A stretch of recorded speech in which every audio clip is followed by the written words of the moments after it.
Hi friends, welcome to the channel.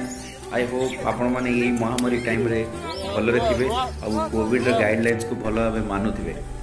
आपण मैंने देखो मु आज चंडीखोल निकट में महाविनायक मंदिर पाखे अच्छी। आप देखुवे ये बहुत मात्रा मांकड़ मैंने अच्छा। आपण मैंने केवे चिंता कर मांकड़ मैंने ड्यूरिंग पेंडेमिक टाइम रे कोरोना टाइम रे कौन खाऊे कहीं यही जगह जो टूरिस्ट मैंने आसती और टूरिस्ट मैंने जहाँ खाद्य पदार्थ दिखती से खाते मेन सोर्स ऑफ खाद्य हूँ टूरिस्ट जो दौरा खाद्य। आबे देखु मोर किसी पशुप्रेमी बंधु मैंने आसी से मैंने मांकड़ मान को किसी खाद्यपेय दौरान से खुशी रे खाऊँ।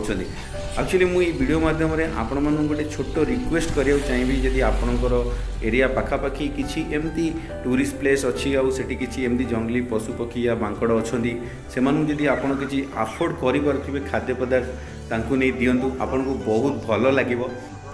फ्रेंड्स, आपण मानू जदि यही वीडियोटी भल लगिला आपण मैंने जदि भावुं यही वीडियो द्वारा आम यही पशुपक्षी मान को किसी हेल्प करिपरिबा ताले ये वीडियोटी को आपणकर फ्रेंड्स और रिलेटिव मान को शेयर करंतु और से मान को प्रोत्साहित करंतु किसी पशुपक्षी मान को हेल्प करने। ठीक अच्छे फ्रेंड्स, पुणी देखा आउ गोटे नुआ वीडियो रे। Till then bye bye, take care, भलरे रुहंतु और कोविड गाइडलाइंस मानुथां।